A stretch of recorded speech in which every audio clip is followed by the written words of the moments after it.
The message sat there on my screen, longer than it needed to. 4 lines, polite, neutral, no drama. I read it one last time before hitting send, already knowing how this usually went. I told my family I'd been invited to a military award ceremony. It would mean a lot if they came. And the date was locked. I didn't dress it up. I didn't explain why it mattered. I'd learned a long time ago that over-explaining only gave people more room to dismiss you. The typing bubble appeared almost immediately. That should have been my first clue. My sister, Brooke, replied first.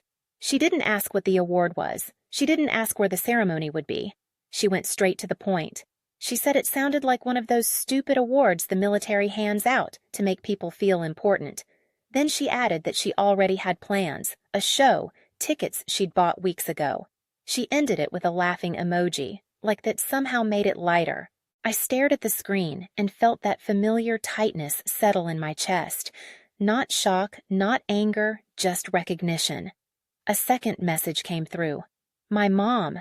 She didn't defend Brooke, but she didn't push back either. She said Brooke probably didn't mean it like that. She said everyone was busy these days. She said we could celebrate another time. Then my dad chimed in. One line, short and clean. He said not to blame them if they couldn't make it. Like this was a dentist appointment I'd scheduled at an inconvenient hour. I read all of it twice, not because I didn't understand it, but because part of me was still checking for something I'd missed. Some hidden effort, some sign they might surprise me. There wasn't one. I didn't argue. I didn't explain what kind of ceremony it was or who would be there. I didn't mention that this wasn't a participation ribbon or a routine promotion. I didn't say how rare it was for someone in my position to be recognized at this level. I didn't remind them how many years I'd spent working nights, weekends, deployments that never made the news. I typed one word, all right. Then I set my phone face down on the table and went back to what I was doing. That part matters more than it sounds like it should, because from the outside it probably looked calm, controlled, mature. But inside, something shifted. Not in a dramatic way. No big emotional speech, just a quiet click, like a door finally closing after years of being left half open.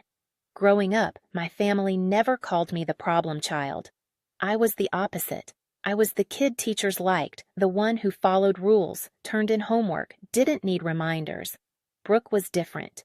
Brooke had presence. She had opinions. She had volume. When she walked into a room, people noticed. When she talked, people listened. My parents didn't say it outright, but everything in our house revolved around her schedule, her activities, her moods. I learned early that if I wanted something, the easiest way to get it was to not ask for much. If a form needed signing, I left it on the counter with a pen.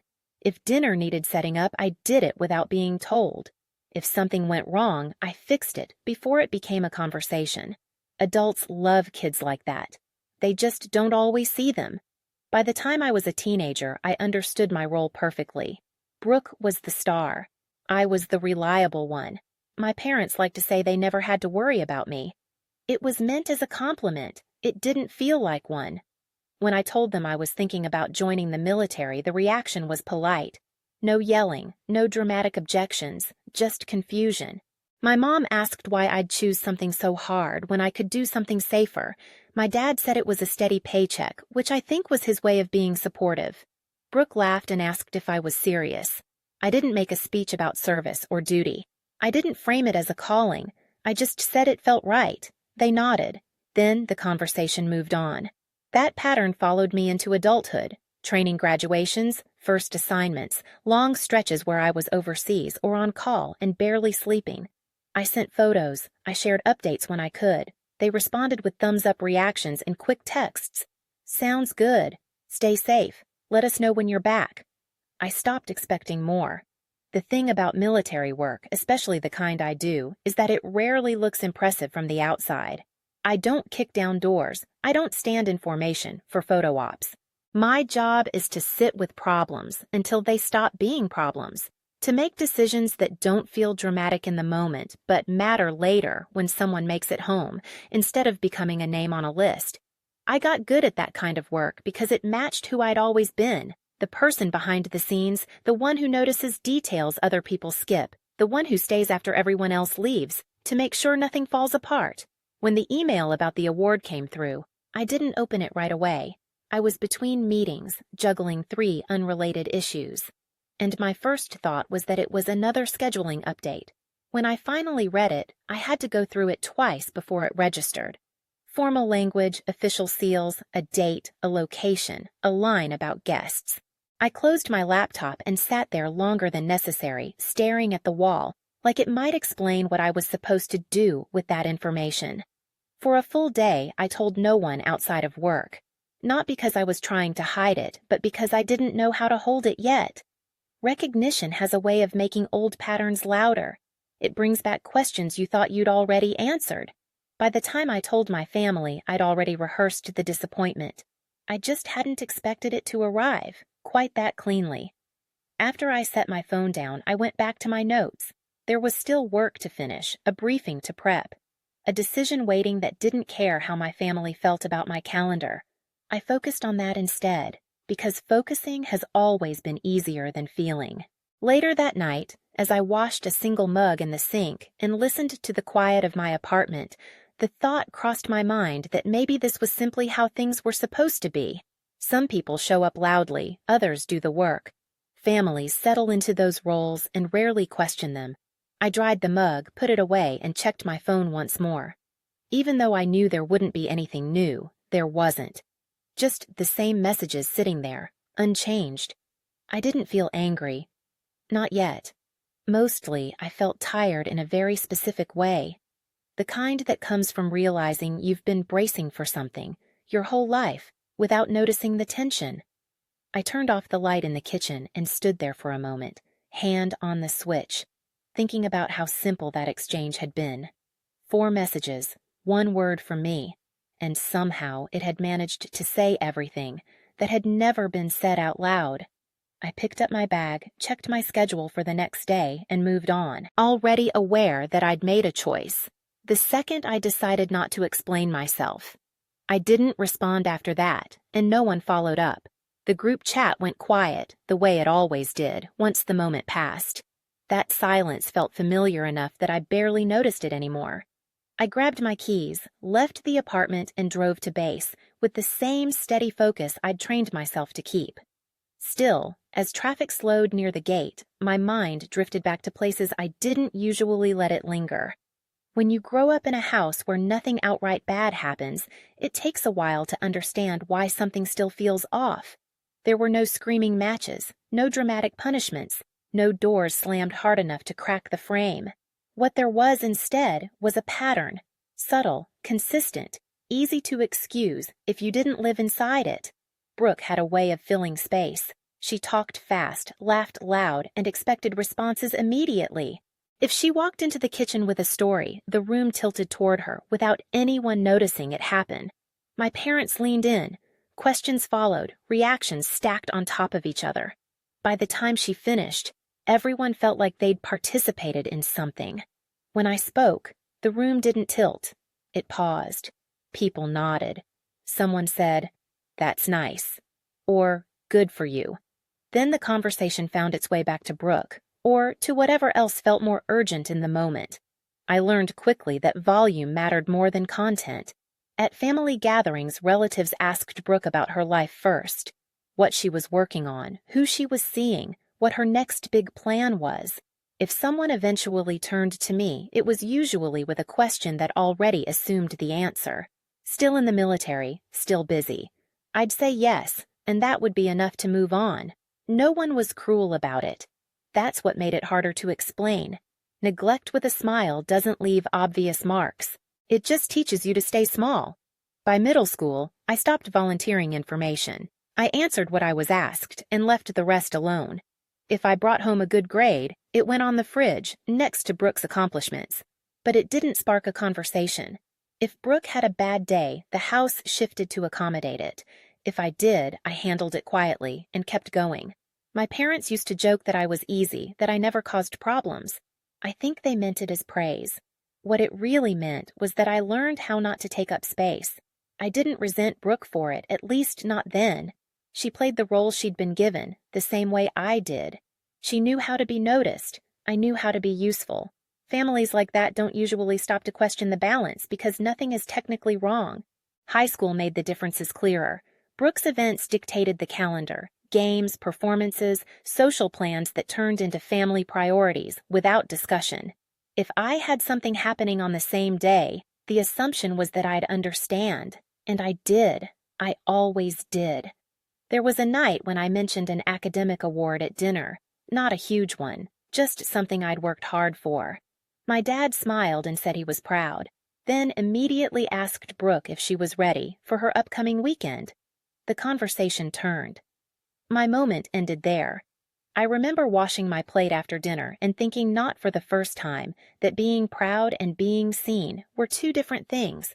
By the time college applications came around, no one questioned my choices because no one expected to be consulted. I picked a path that felt solid, challenging, and structured.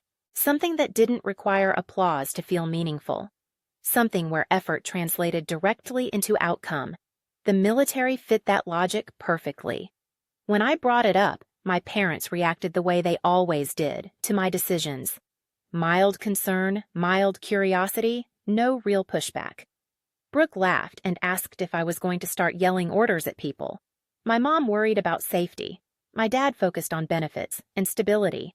None of them asked what had drawn me to it in the first place. That told me everything I needed to know. I left for training with a duffel bag and a quiet sense of relief. For the first time, the expectations were clear. You either showed up and did the work, or you didn't. No one cared how interesting you were at dinner. No one rewarded you for being loud. Results mattered. Follow-through mattered. Accountability mattered. I thrived in that environment in a way I hadn't expected. Not because it was easy, but because it was honest. While I was gone, life at home kept moving. Brooke posted updates online, new jobs, new relationships. My parents commented and shared and stayed involved. I called when I could, sent messages when the schedule allowed. Their replies were short but supportive, in the way people are, when they don't quite know what to say. I didn't hold it against them. I adjusted. Over the years, the pattern solidified. I became the family member who was always doing something, somewhere else, the one whose absence was normal. When I did show up, people were glad to see me, but no one rearranged anything for my presence. I slipped into the background easily, the way you do when everyone assumes you're fine. Looking back, that role shaped more than my personality. It shaped my tolerance, my expectations, my ability to accept less without naming it as loss. So when I sent that invitation years later, it wasn't a sudden act of hope. It was a calculated one. A small test wrapped in politeness. I wasn't asking them to understand my work. I was asking them to show up. Their response didn't shock me. It confirmed something I'd known for a long time but hadn't wanted to admit out loud. Still, knowing something intellectually doesn't stop it from landing when it happens. As I merged onto the highway that morning, sunlight flashing off windshields around me, I realized how automatic my reaction had been. No argument, no explanation. Just acceptance. That was the habit I'd built over decades. Take the hint. Don't push. Keep moving. The difference now was that I finally noticed myself doing it. I parked, grabbed my bag, and walked inside, already shifting into the version of myself that handled responsibility without commentary. There was work waiting, and it demanded the same thing it always did: attention, precision, and the willingness to carry weight without being asked. What I didn't realize yet was how much that habit had cost me, or how close I was to deciding whether it would continue. I pulled my badge from my bag and clipped it on without thinking, the familiar weight settling against my chest as I walked through the doors. The building smelled like stale coffee and printer toner. The kind of place where decisions mattered more than personalities. That smell still grounded me even after all these years. People assume joining the military is some dramatic declaration, a speech, a flag, a clear moment where everything clicks into place. For me, it wasn't like that. It was quieter, more practical. I didn't join to prove anything to anyone. I joined because I wanted to work in a system where effort wasn't optional and excuses didn't travel far. At home, it had always been easy to disappear by being competent. In the military, competence didn't make you invisible. It made you useful, and usefulness came with responsibility. Training stripped away a lot of the habits I'd built growing up. You don't get credit for being agreeable. You don't get points for staying out of the way. You're evaluated on what you do and whether it holds up under pressure. That clarity was a relief. For the first time, I didn't have to guess where I stood. I wrote home during training, when time allowed. Short updates, nothing dramatic. My mom responded with concern and encouragement, in equal measure. My dad asked if I was eating enough. Brooke sent jokes and memes that made it clear she still didn't quite take it seriously. None of it bothered me. I was busy learning how to function on little sleep and fewer assumptions. Graduation came and went without much fanfare. I sent a photo in uniform. My parents replied with congratulations. Brooke commented that I looked intense. That was it. No one asked about the process. No one asked what it took to get there. I told myself that was fine. Assignments followed. My role wasn't glamorous, but it was critical. Planning, coordination, making sure the right resources ended up in the right place, at the right time. The kind of work where mistakes didn't make headlines, but consequences lingered. I leaned into it, the same way I'd leaned into everything else.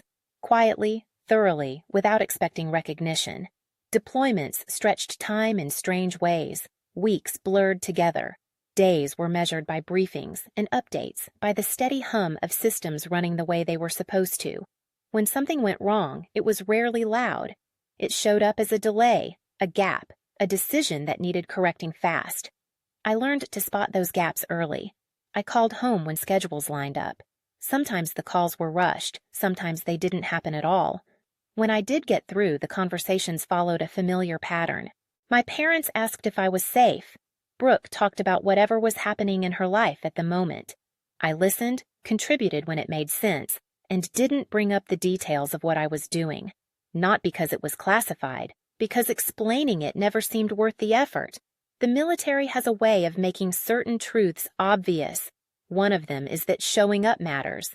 Not symbolically, physically, being there when things get complicated, being reachable when plans change, being willing to carry responsibility, even when no one's watching. I watched people earn trust that way day after day. I learned what it looked like to rely on someone, and what it took to be relied on in return. That sense of mutual accountability didn't exist in my family, at least not in the same way. At home, reliability was expected from me, and optional for everyone else. In uniform, reliability was the baseline. You didn't get praise for it. You got consequences if you lacked it. I preferred that arrangement. As my career progressed, the work grew more complex. The stakes grew higher. I found myself in rooms where decisions had ripple effects. I couldn't always see immediately. I asked questions. I stayed late. I double-checked assumptions. Some people found that annoying. Others noticed. I didn't tell my family about promotions until paperwork was finalized. Sometimes not even then. It wasn't secrecy. It was efficiency. Sharing good news had never changed anything before. So, I stopped treating it like a milestone that needed an audience. There was one deployment that tested everything I thought I knew about my own limits. A compressed timeline, incomplete information, too many variables moving at once. We worked long hours adjusting plans in real time, catching issues before they escalated. When it was over, people shook hands, nodded, moved on. That's how it usually goes. I called home a few days later, tired but intact. My mom said she was glad to hear my voice. My dad asked when I'd be back. Brooke complained about traffic. No one asked what it had been like. I didn't offer. What surprised me wasn't their lack of curiosity. It was how little I needed it by then. The validation I'd once hoped for had been replaced by something sturdier. Trust from people who understood the cost of mistakes. Respect from colleagues who knew what competence looked like under stress. A sense of purpose that didn't depend on applause.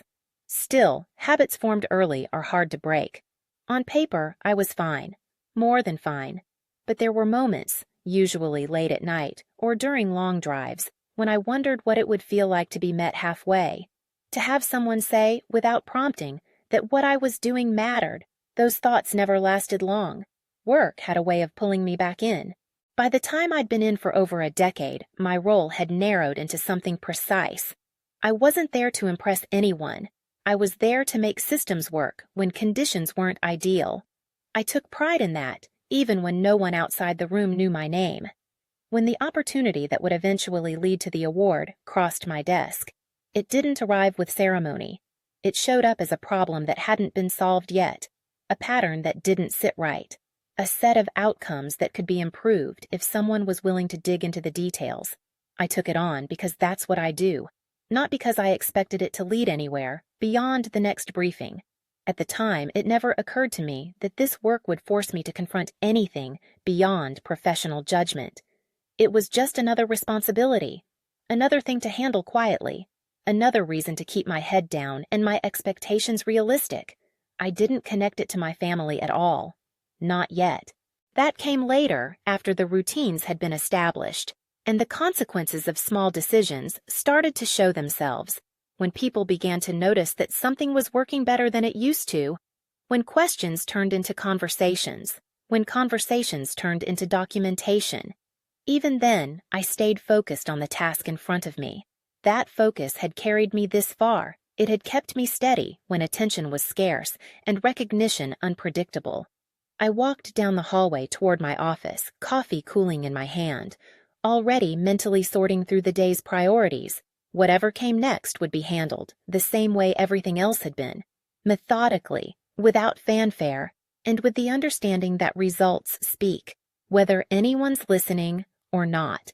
I set my coffee down untouched as the briefing room filled, chairs scraping lightly across the floor. The screen at the front showed a grid of data points most people would skim past. I leaned forward instead. Patterns live in the boring parts, and this one had been bothering me for weeks. My job wasn't to be impressive, it was to notice what everyone else had already accepted as normal, and ask whether it had to stay that way. Delays that were brushed off as unavoidable, handoffs that relied too heavily on memory, systems that worked fine until they didn't, and then failed all at once. I started mapping those weak spots quietly. No announcements, no big proposals, just notes, late nights, and a growing list of small changes that added up to something sturdier, the kind of work that doesn't look like much until it's gone. Days blurred into each other. Meetings fed into more meetings. I learned which questions to ask, and when to stop talking. I learned how to present information so it didn't trigger defensiveness. You don't force change in environments like this. You let it earn its place. At home, none of this registered. My parents knew I was busy. Brooke knew I was still in uniform. That was the extent of it. When I visited on leave, conversations stayed surface level. How's work? Busy. You safe? Yes. Good. I stopped trying to translate my world into something they could digest. It always landed flat. Like explaining a joke to someone who'd already decided it wasn't funny. One night, well past midnight, I caught an inconsistency that explained a string of near misses we'd been chalking up to bad luck. It wasn't dramatic. It was a timing issue, layered over an assumption no one had questioned in years. Fixing it required coordination across teams that didn't love being told to adjust. I brought it up carefully. I backed it with data. I stayed in the room longer than necessary. Some people pushed back. Others listened. Eventually, the change went through. The following weeks were quieter. Fewer last-minute scrambles. Fewer frantic calls. The system didn't celebrate itself. It just worked better. That's the thing about effective solutions. They don't announce their arrival. They just reduce the number of times something goes wrong.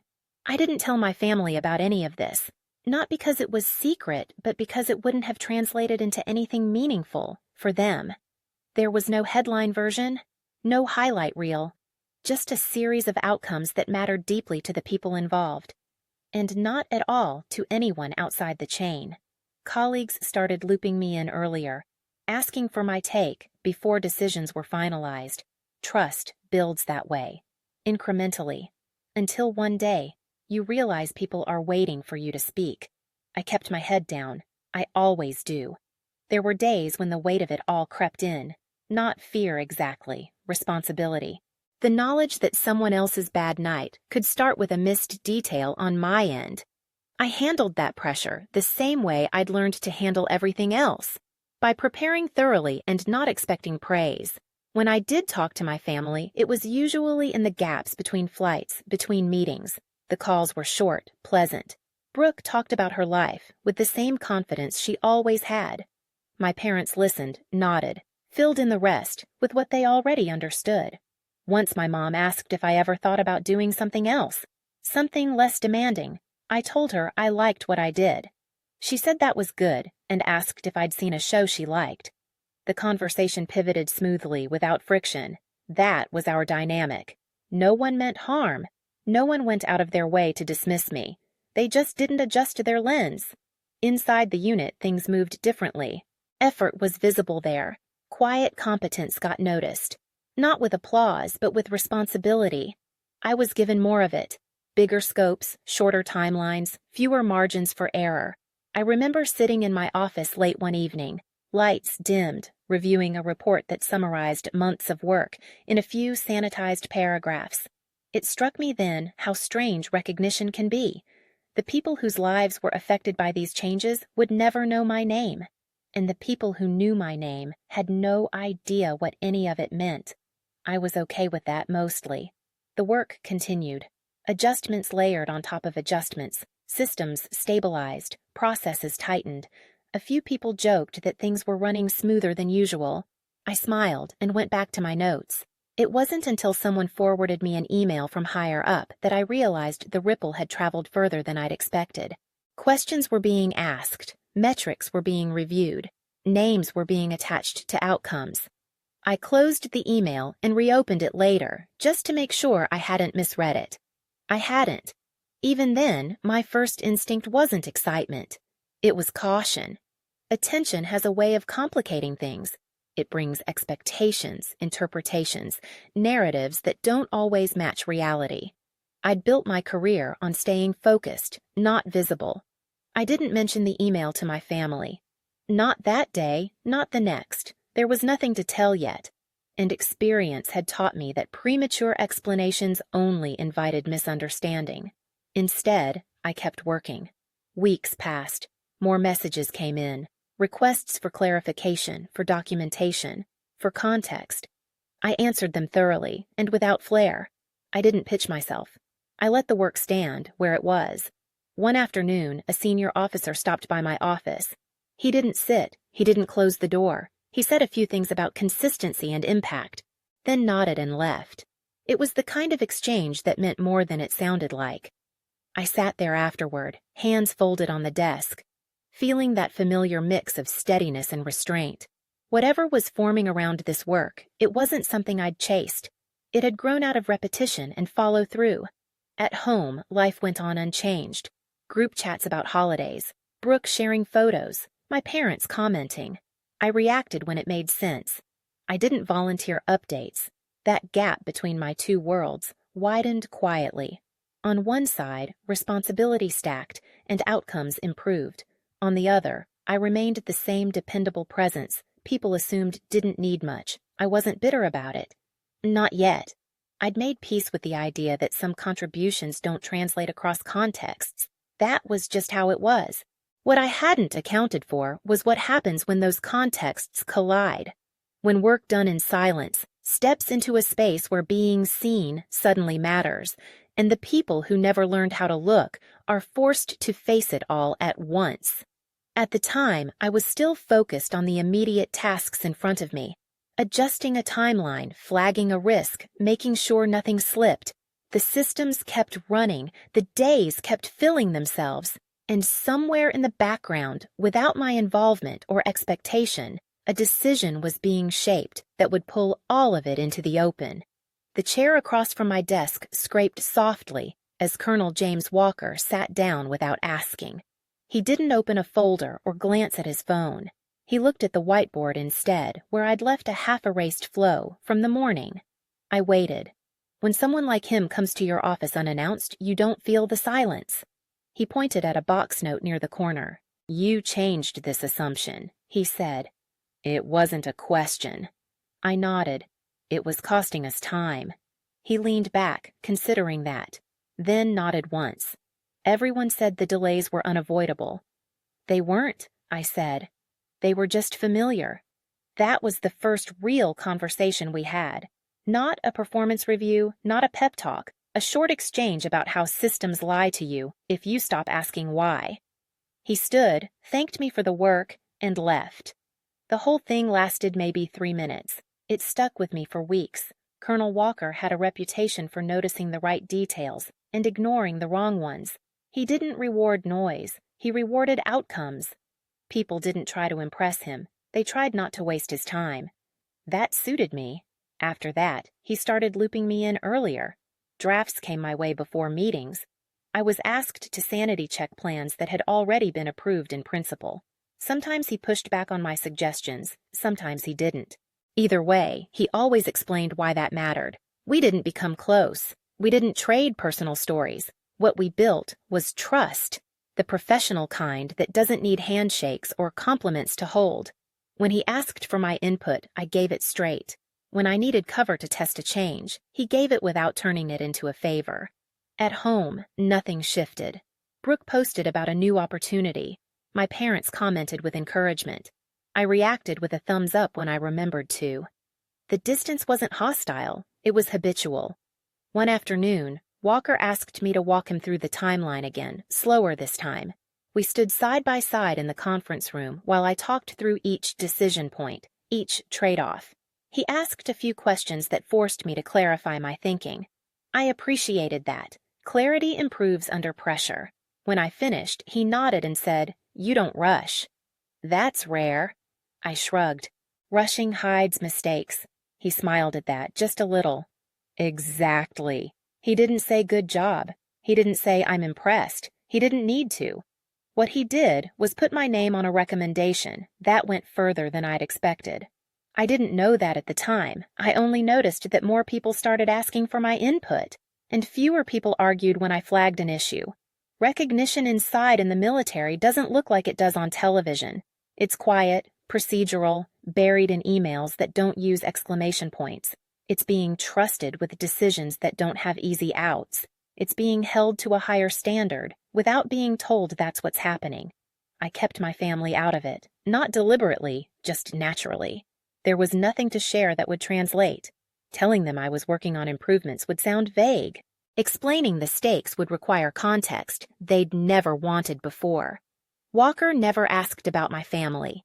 He asked about risk tolerance, about failure modes, about how much redundancy was enough. Those were questions I knew how to answer. The first time he mentioned an award, it was in passing. We were walking back from a meeting when he said there might be a nomination coming down the line. I didn't react. I'd learned not to attach meaning to preliminary language. "Don't get ahead of it," he added, like he could read my thoughts. "Just keep doing the work." I planned to. Weeks later, I was pulled into a small room with a few people I recognized from higher-level reviews. They asked specific questions, not about me, about the work. Why certain choices were made, what alternatives were considered, how we knew the changes had actually made a difference. I answered carefully. Plain language, no embellishment, no heroics. When you tell the truth long enough, you stop worrying about whether it sounds impressive. Afterward, I went back to my desk and finished what I'd been doing before the interruption. That's how it usually goes. You don't stop the day because someone noticed. Walker stopped by again that evening. He didn't sit this time. He said the committee would be in touch and told me to expect more questions. Then he paused, just long enough to make the next part land. "People don't get recognized for this kind of work unless someone insists," he said. I insisted. I didn't know what to say, so I said, "Thank you." He waved it off and left. That was the moment something shifted internally. Not excitement, permission. The realization that being seen by the right person changes the math. Not because it makes you better, but because it removes friction you didn't know you were carrying. I drove home later than usual. Traffic thin. Radio off. The thought crossed my mind that this was what support looked like when it wasn't tangled up in expectation. No guilt, no conditions, just acknowledgement of reality. I didn't call my family. I didn't text Brooke. I sat with the quiet and let it be what it was. In the days that followed, more requests came in, more reviews, more back and forth. I stayed grounded by sticking to the same rules I always had. Check assumptions, document decisions, don't chase approval. Walker checked in occasionally, never hovering. Once he corrected a slide before it went out and explained why. Another time, he let my version stand, even though it challenged a long-standing practice. Each choice told me where I stood, without saying it outright. At home, plans were being made without me. Holidays, trips, updates passed through the group chat like weather reports. I replied when appropriate and stayed out of the rest. That distance no longer felt like a loss. It felt like alignment. When the formal notification finally arrived in my inbox, it didn't come with fireworks. It came with an agenda, a dress code, and a list of procedural notes. I read it once, then again, noting the date and location, the security requirements, the line about guests. I forwarded it to Walker and my immediate supervisor. Walker replied with a single sentence telling me to bring the uniform he'd seen me wear once before. That was his version of encouragement. I closed the email and sat back in my chair, aware that this was the farthest any piece of my work had ever traveled from the room it started in. I wasn't thinking about speeches or photos. I was thinking about logistics, timing, who needed to be where, and for the first time in years, I thought briefly about who I might invite. I stared at the guest line longer than the rest of the email combined. Everything else made sense. Location, time, uniform, security notes written in that dry, overly careful tone the military loves. The guest section was the only part that asked something from me instead of telling me what to do. You may invite up to 4 guests, 4 seats, a small number that somehow felt heavy. My first instinct was to leave it blank, not out of spite, out of efficiency. Bringing people who didn't understand the environment meant more explaining, more logistics, more emotional noise on a day that already came with enough structure. I'd attended ceremonies before. I knew how it worked. The waiting, the standing, the long stretches where nothing happened. And then everything did. I imagined my parents shifting in their seats, whispering questions, checking the program for cues. I imagined Brooke scanning the room, bored, wondering how long it would take. None of that felt compatible with what the day was supposed to be. I closed the email and went back to work. That lasted about an hour. The idea came back while I was reviewing a draft that didn't need reviewing. I caught myself rereading the same paragraph and stopped. The question wasn't logistical. It was personal. And I don't like those because they don't come with clean answers. Inviting my family wouldn't change the ceremony. It wouldn't make the recognition more or less legitimate. It would only test something I'd been pretending not to care about. I told myself I was past that I didn't need them there, that this was my career, my work, my life. All true. And still the thought lingered. I didn't call anyone to talk it through. That's never been my style. I walked the perimeter of the building instead, letting the cold air clear.